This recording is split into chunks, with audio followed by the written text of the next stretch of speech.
Indian express के सर्वे में पूर्व मुख्यमंत्री और पीडीपी की अध्यक्षा महबूबा मुफ्ती डॉक्टर फारूक अब्दुल्ला से एक स्थान ऊपर और उन्हें भारत के जो सबसे ताकतवर लोग हैं उन ताकतवर लोगों की श्रेणी में 88वां पायदान मिला है। क्या कारण है, क्यों महबूबा मुफ्ती को डॉक्टर फारूक अब्दुल्ला के मुकाबले में इंडियन एक्सप्रेस कहता है कि वो ज्यादा ताकतवर हैं, ज्यादा मजबूत हैं? उसके कई कारण हैं। पहला कारण तो ये कि पीपल्स डेमोक्रेटिक पार्टी की अध्यक्षा महबूबा मुफ्ती केवल एकमात्र विपक्ष की नेता हैं जो वो सब कुछ बोल रही हैं, जो सब कुछ विपक्ष के बाकी नेताओं से भी अपेक्षा थी कि वो बोलेंगे। उसका कारण ये कि जम्मू कश्मीर में जो राजनीतिक मिजाज रहा है, उस राजनीतिक मिजाज के मुताबिक जो बयानबाजी यहाँ के नेता करते रहे हैं 5 अगस्त 2019 से पहले, वो बयानबाजी अब उन नेताओं ने लगभग करनी बंद कर दी है। 370 के ऊपर आप बहुत कम नेताओं को बयान देते हुए सुनते हैं। 35A के बारे में बहुत कम नेताओं को आप बात करते सुनते हैं। बहुत कम नेताओं को आप सुनते हैं ये बात करते हुए कि जम्मू कश्मीर का एक अलग झंडा था, जम्मू कश्मीर का एक अलग संविधान था।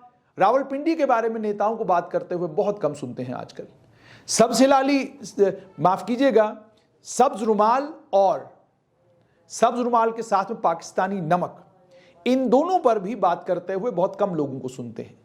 रास्ता खोला जाना चाहिए रावलपिंडी वाला, इस पर भी लोगों को जोर देते हुए कम सुनते हैं आप। और यहां से पुंछ रावलाकोट में जो पहले रास्ता था उस रास्ते को दोबारा से खोलने की बात, और उसके बाद नौशेरा से जो पाकिस्तान की तरफ रास्ता जाता उसको खोलने की बात, ये भी आप नेताओं को करते हुए अब कम सुनते हैं। उसका कारण कुछ भी हो सकता है, लेकिन पीपल्स डेमोक्रेटिक पार्टी की अध्यक्षा और पूर्व मुख्यमंत्री महबूबा मुफ्ती एकमात्र ऐसी लीडर हैं जो इन सभी विषयों पर बात करती हैं, और बात ही नहीं करती हैं बल्कि प्रखर रूप से बात करती हैं, और अपनी बात रखते समय उनके चेहरे के ऊपर डर का या खौफ का कोई भाव नहीं होता। और आप महबूबा मुफ्ती से उन विषयों के ऊपर भी उनको बात करते हुए देखते हैं जिन विषयों के ऊपर बाकी नेता कतराते हैं। और मैं इसमें डॉक्टर फारूक अब्दुल्ला की बात भी करूंगा।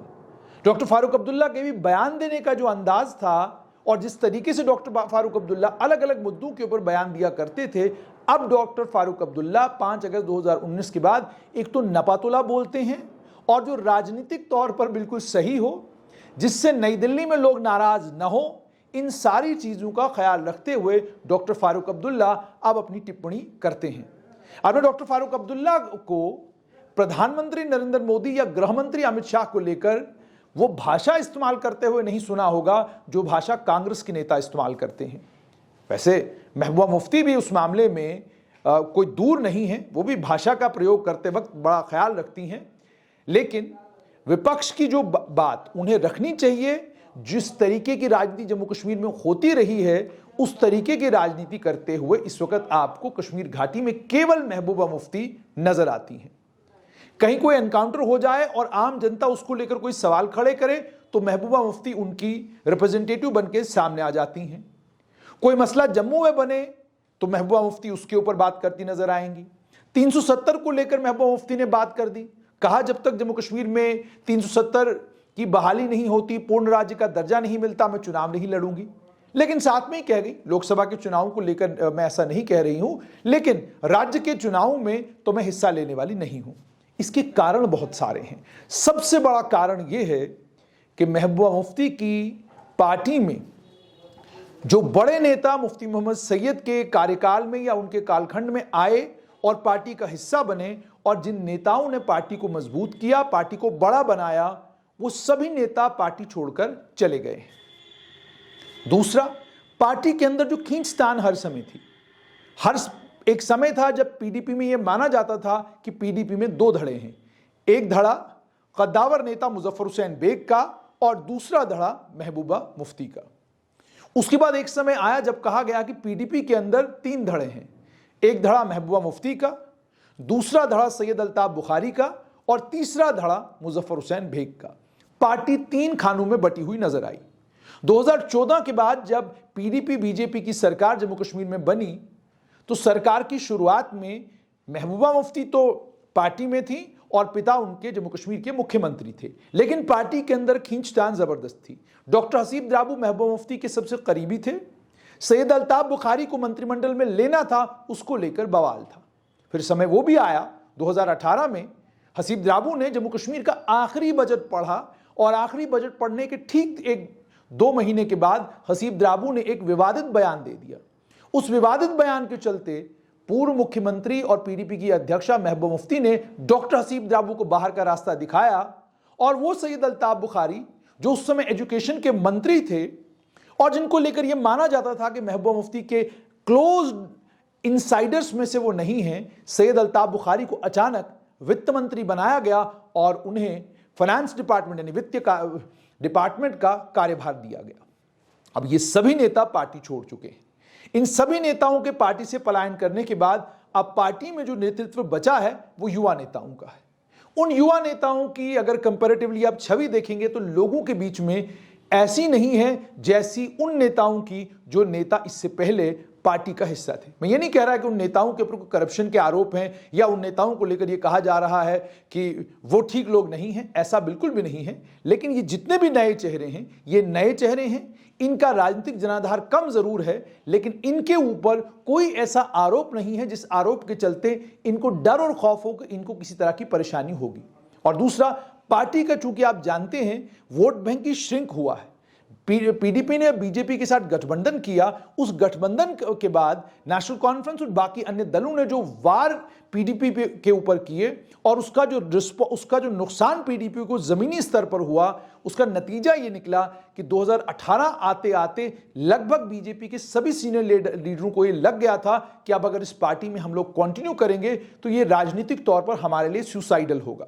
किसी को नहीं पता था कि 5 अगस्त 2019 को ऐसे हालात और ऐसी परिस्थितियां बनेगी जिन परिस्थितियों में सैयद अल्ताफ बुखारी एक नया दल बनाकर खड़े होंगे और पीडीपी के बड़े सारे नेता अपनी पीडीपी पार्टी को छोड़कर जम्मू कश्मीर अपनी पार्टी सैयद अल्ताफ बुखारी के साथ खड़े होंगे या पीपल्स कॉन्फ्रेंस के सज्जाद गनी लोन के साथ खड़े हो जाएंगे। किसी को नहीं लग रहा था, लेकिन यह हुआ। उसके नतीजे में अब पीडीपी से जब नेताओं का पलायन हो चुका है, महबूबा यह बात साफ तौर पर जानती है कि कल अगर चुनाव होते हैं तो चुनाव में पीडीपी की परिस्थिति वो नहीं होगी जो पहले थी।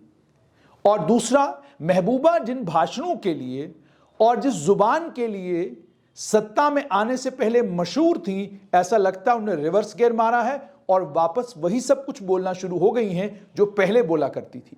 इसीलिए इंडियन एक्सप्रेस ने उन्हें जब 88वें पायदान पर रखा तो कहा क्या कि वो जम्मू कश्मीर में एकमात्र विपक्ष की आवाज हैं, वो जम्मू कश्मीर में एकमात्र ऐसी राजनीतिक हस्ती हैं जो सरकार की आलोचना अलग अलग स्कीमों को लेकर और केंद्र सरकार जो कश्मीर को लेकर पॉलिसी है उसको लेकर एकमात्र आलोचक अगर कोई जम्मू कश्मीर में है तो वो महबूबा मुफ्ती है। और आलोचक भी कैसी? आलोचक भी वो जो बड़ी तेज धार के साथ बात करती हैं और बात करते हुए उन्हें हिचक भी नहीं होती, ये महबूबा मुफ्ती। और उसके बाद दूसरा ये कि महबूबा मुफ्ती ये भी जानती हैं कि नुकसान जो होना था पार्टी का वो हो चुका, जिन लीडरों ने पलायन करना था वो पलायन कर चुके, पार्टी को रिवाइव होना है, पार्टी को दोबारा से खड़ा होना है। तो जब लीडर पलायन कर चुके तो अब पीछे बचा क्या है? लोगों के बीच में अगर हम जाना चाहेंगे तो लोग हमसे आज भी पूछते हैं कि आपने बीजेपी के साथ आपने अलायंस किया क्यों था? जाहिर सी बात है, जब आप जानते हैं लोगों के मन में और दो लोगों के मस्तिष्क में सवाल है तो आप कोशिश क्या करेंगे? आपका कोशिश यह होगा कि अब आप ऐसा स्टैंड ले जिस स्टैंड से आप लोगों को कन्विंस कर सकें कि आप सिर्फ और सिर्फ लोगों के लिए और लोगों के मुद्दों के लिए और लोगों की परेशानियों के लिए राजनीति कर रही हैं। आप किसी राजनीतिक लाभ के लिए राजनीति नहीं कर रही हैं। तो यानी आपने तय कर लिया है कि आप जो राजनीति करेंगे अब वो राजनीति फायर ब्रांड राजनीति होगी। आपके बयान वही होंगे जो बयान कश्मीर में लोगों को एक्सेप्टेबल होंगे। और एक और चीज जिसको महबूबा मुफ्ती ने कबूल लिया है, एक्सेप्ट कर लिया है, वो ये है कि महबूबा मुफ्ती जानती हैं कि अब उनका जनाधार अगर बचा है तो कश्मीर संभाग में बचा है और कोशिश ये करनी है कि जो रजौरी पुंछ में कभी जनाधार पीडीपी को मिलता था उस जनाधार को दोबारा रिवाइव किया जाए। इस कोशिश में महबूबा मुफ्ती नजर आ रही हैं, इसीलिए वो फायर ब्रांड है। यानी मेरा अब इससे ज्यादा नुकसान हो नहीं सकता, जितना होना था वो हो चुका। इसके बाद अब पार्टी को जिंदा रखने की और पार्टी को रिवाइव करने की कोशिश करनी है।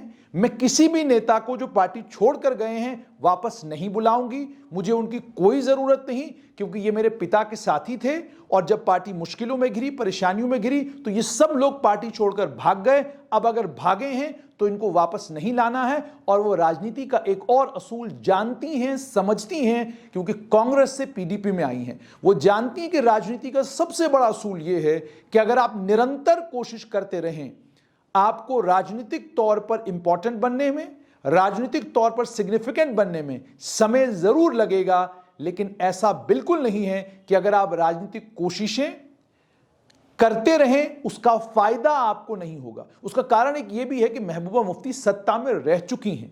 वो जानती हैं कि लोगों के मनों में क्या है, लोगों को अपनी तरफ कैसे खींचना है और किस तरीके से पार्टी को रिवाइव करना है। क्योंकि पीडीपी को बनाने वालों में अगर मुजफ्फर बेग थे, गुलाम हसन मीर थे, तो ये भी एक सच्चाई है कि जो महबूबा मुफ्ती कश्मीर घाटी में लोगों के घरों में घुसती थी, कहीं आतंकी मर जाता उसके घर में पहुंच जाती, कहीं कोई और मौत होती फौरन वहां पे पहुंच जाती, लोगों को की कोई परेशानी होती, किसी को गिरफ्तार करके ले जाते, किसी अलगाववादी नेता के खिलाफ कार्रवाई होती, किसी आतंकवादी के परिवार के खिलाफ कोई सरकार कार्रवाई करती, फौरन महबूबा मुफ्ती 2002 से पहले वाली महबूबा मुफ्ती की मैं बात कर रहा हूं, वहां पहुंच जाती थी और उनके बीच में पहुंचती और पूरी कोशिश करती कि उन्हें वापस घर लाया जाए। यही वो राजनीति थी जिस राजनीति के चलते 2002 में जब महबूबा मुफ्ती और उनके पिता सत्ता में आई पीडीपी, तो सत्ता में आने वाली पीडीपी ने हीलिंग टच का नारा दिया और इनके एक नेता ने एक भाषण में यह कहा, आतंकियों को एक भाषण में यह कहा कि आपको अब घबराने की या छुपने की जरूरत नहीं है, अब आपके नुमाइंदा जो हैं वो सत्ता में हैं, आप हथियार छोड़िए और आप भी हमारा साथ दीजिए, हमारी मदद कीजिए। ये पीडीपी के एक नेता ने 2002 और 2008 के कालखंड में बयान दिया है। तो अब महबूबा मुफ्ती चूंकि जानती हैं चलता क्या है, महबूबा मुफ्ती जानती हैं राजनीतिक तौर पर सिग्निफिकेंट क्या है, इसलिए महबूबा मुफ्ती वो सब कुछ बोल रही हैं जो सब कुछ विपक्ष से सुनने की अपेक्षा जम्मू कश्मीर के लोगों को है। जम्मू आती हैं तो बात करती हैं, कहती हैं कि ठीक है, अगर जम्मू जो है राजनीतिक तौर पर एम्पावर हुआ है तो आपका उपराज्यपाल क्यों नहीं, मुख्य सचिव आपका क्यों नहीं, डीजीपी आपका क्यों नहीं। समझा जा सकता है वो ये बात इसलिए कर रही हैं क्योंकि उन्हें एक राजनीतिक पॉइंट स्कोर करना है और लोगों को पीडीपी की ओर आकर्षित करना है, ये समझा जा सकता है। लेकिन ये बात भी आम जनता के बीच में है, इस बात को भी करना जरूरी है, ये भी महबूबा समझती हैं। और उसके बाद सबसे इंपॉर्टेंट, महबूबा मुफ्ती वही कर रही हैं जो उनके पिता ने किया। उनके पिता ने टीम तैयार की थी महबूबा के साथ चलने के लिए, लेकिन जब समय आ गया टीम भाग गई। और अब महबूबा मुफ्ती अपनी सुपुत्री इल्तिजा मुफ्ती के लिए मैदान तैयार करने का काम कर रही हैं। आप देख रहे होंगे इल्तिजा मुफ्ती आपको बयान देती नजर आती हैं, अलग अलग प्लेटफॉर्म्स पर बोलती नजर आती हैं, बड़ा अच्छा बोलती हैं। इसका मतलब है कि अब महबूबा मुफ्ती जो अक्सर पारिवारिक पार्टियों में होता है, लेगेसी को इल्तिजा मुफ्ती को ट्रांसफर करने वाली है। इल्तिजा कहें मुझे चुनाव लड़ना नहीं है, मैं ये सब कुछ जो कर रही हूं इनका चुनाव से कोई लेना देना नहीं, मेरा राजनीति में किसी किस्म का कोई इंटरेस्ट नहीं, पर हकीकत ये है कि उन्हें आने वाले कल में राजनीति ही करनी है और राजनीति करनी है पीडीपी के ही प्लेटफॉर्म से। और जो युवा नेता पीडीपी में इस समय हैं उनका जनाधार भले ही कम हो, लेकिन समय के साथ जब यहाँ एक सरकार बनेगी, विपक्ष की जरूरत पड़ेगी, तो जाहिर सी बात है आहिस्ता आहिस्ता आहिस्ता आहिस्ता पीडीपी जो है दोबारा जमीन पर पकड़ बनाने में सफल साबित हो सकती है। समय लगेगा, इसमें कोई शक नहीं, लेकिन यही कारण है कि इंडियन एक्सप्रेस ने महबूबा मुफ्ती को 88वें पायदान पर रखकर डॉक्टर फारूक अब्दुल्ला से एक पायदान ऊपर रखा और कहा देश में 88वें नंबर पर ताकतवर अगर हैं तो वो पीडीपी की अध्यक्षा हैं। और उसका अगर एक लफ्ज में बोलना होगा क्यों, कारण ये कि वो विपक्ष की एकमात्र जोरदार आवाज जम्मू कश्मीर से हैं।